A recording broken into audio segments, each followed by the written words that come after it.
नमस्कार। मार्केट रोज़ नीचे जा रहा है।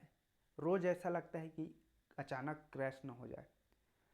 मेरा पोर्टफोलियो जो पहले 30-35 हज़ार रुपये प्रॉफिट में था, ग्रीन दिखाई दे रहा था, वो अब रेड हो गया है, नेगेटिव हो गया है। वो अब 24-25 हज़ार रुपये माइनस दिख रहा है। तो अगर ये क्रैश हुआ तो मुझे क्या करना चाहिए?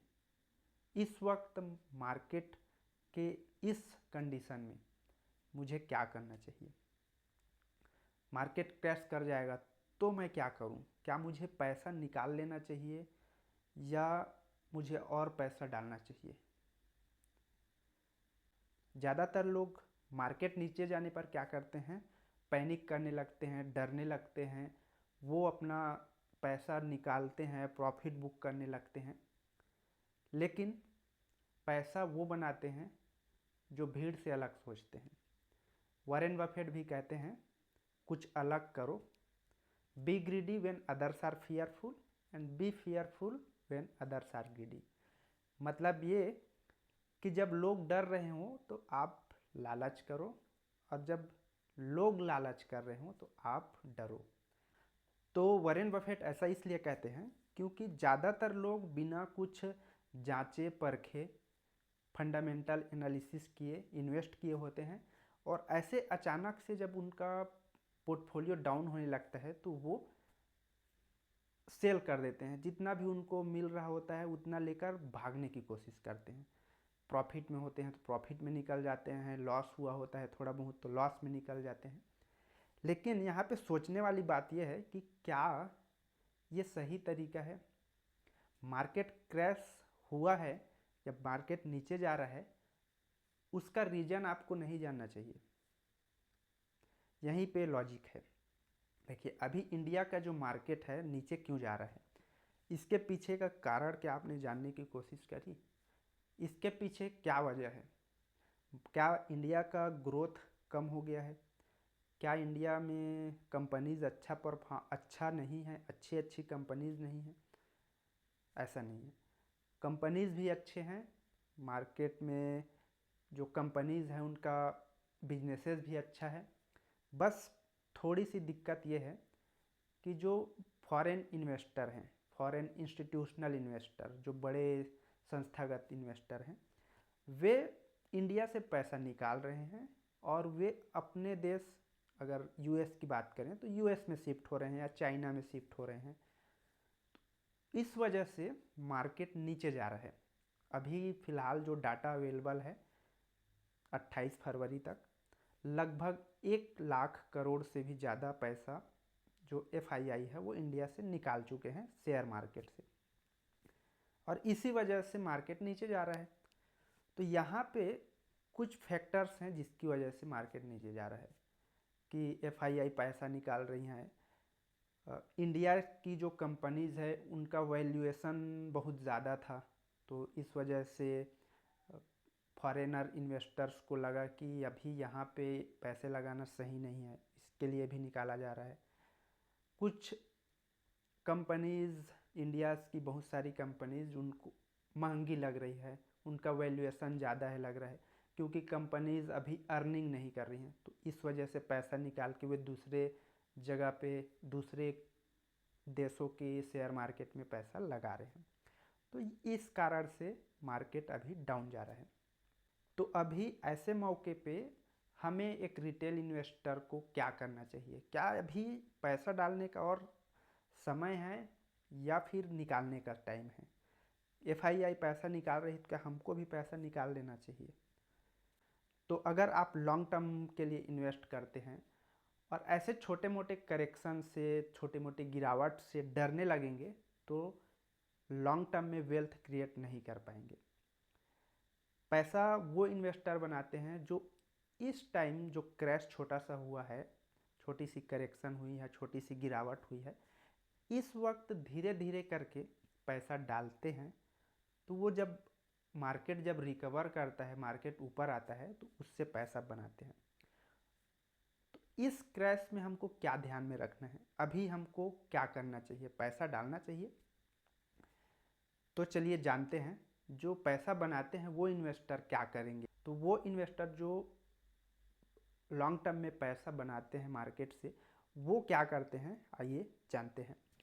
सबसे पहले वो पैनिक नहीं करते हैं, डरते नहीं हैं इस करेक्शन से या गिरावट से। वो इसको एक अपॉर्चुनिटी की तरह समझते हैं कि अभी वो जो महंगा प्राइस में कोई शेयर खरीदते हैं वो अभी सस्ता में मिल रहा है। जो चीज़ उनको 100 रुपये में मिलने वाली थी वो 70 रुपये 80 रुपये में मिल रहा है।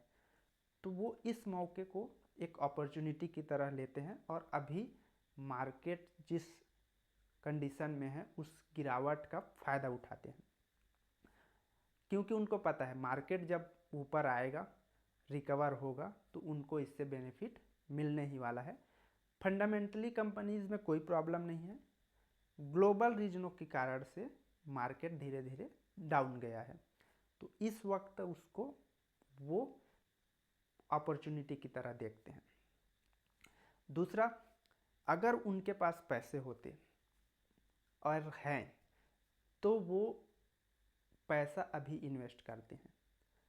अगर आपके पास भी पैसा है, एक्स्ट्रा पैसा है जिसकी लॉन्ग टर्म में आपको नीड नहीं है, ज़रूरत नहीं है, तो ऐसे पैसे को आप भी इन्वेस्ट कर सकते हैं। अब एक ही बार में इन्वेस्ट नहीं करना है, एक ही बार में मान के चलो आपके पास 10 लाख रुपए है, 10 लाख एक ही बार में नहीं डालना है। उस 10 लाख को पार्ट पार्ट में डालिए, उसको 5 टुकड़ा कर लीजिए 2-2 लाख का, या 10 टुकड़ा कर लीजिए 1-1 लाख का। और जैसे जैसे मार्केट नीचे जा रहा है वैसे वैसे धीरे धीरे इन्वेस्ट करते जाइए। इससे होगा क्या, जो भी शेयर आप खरीद रहे हैं वो एवरेज आउट हो जाएगा। सस्ते सस्ते दामों में खरीदते जाएंगे, बाद में उनका प्राइस एवरेज हो जाएगा, और जब मार्केट ऊपर आएगा तो उस एवरेज प्राइस से आपको बेनिफिट मिलेगा। तीसरा, अभी म्यूचुअल फंड हो या शेयर हो अच्छी कंपनीज के, वो सभी सस्ते दामों पे मिल रहे हैं।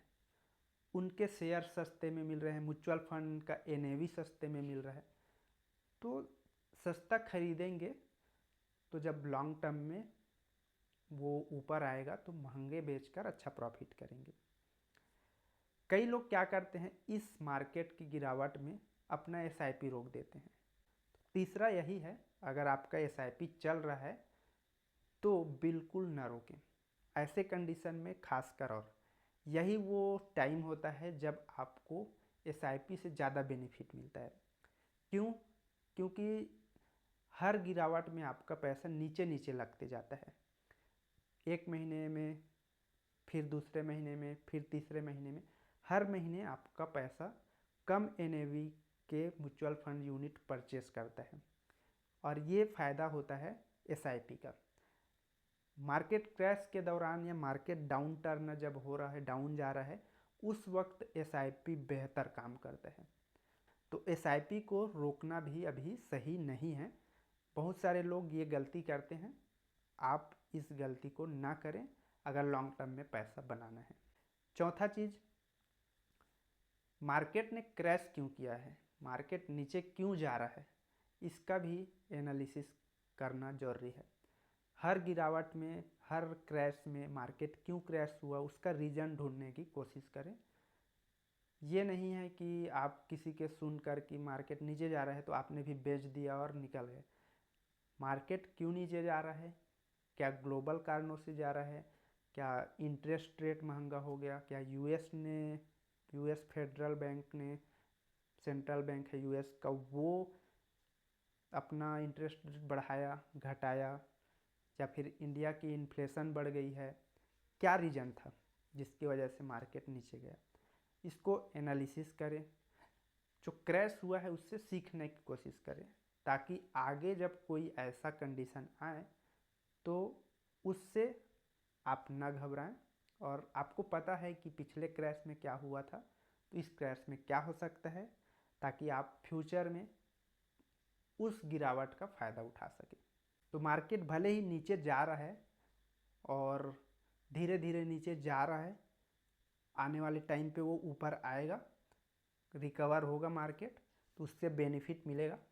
तो अगर आपकी एसआईपी चल रही है तो चलने दें, म्यूचुअल फंड में डाल रहे हैं पैसा डालते रहिए, शेयर में पैसा डाल रहे हैं डालते रहिए, अच्छी कंपनीज को ढूंढ कर डालते रहिए पैसा, क्योंकि लॉन्ग टर्म में मार्केट ऊपर जाएगा ही, मार्केट रिकवर करेगा, ऊपर आएगा, तो आपको वो जो अभी पैसा आप इस गिरावट में डाल रहे हैं वो बेनिफिट देकर जाएगा।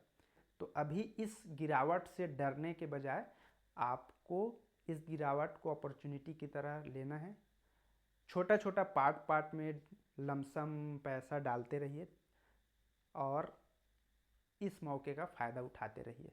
इसी तरीके की और वैल्यूएबल कंटेंट के लिए वो जो सब्सक्राइब वाला बटन है उसको दबा के रखिए, बेल आइकन भी दबा लीजिए, ताकि ऐसे जब वीडियोज़ अपलोड हो मेरे चैनल पे उसका नोटिफिकेशन भी आपको मिल जाए।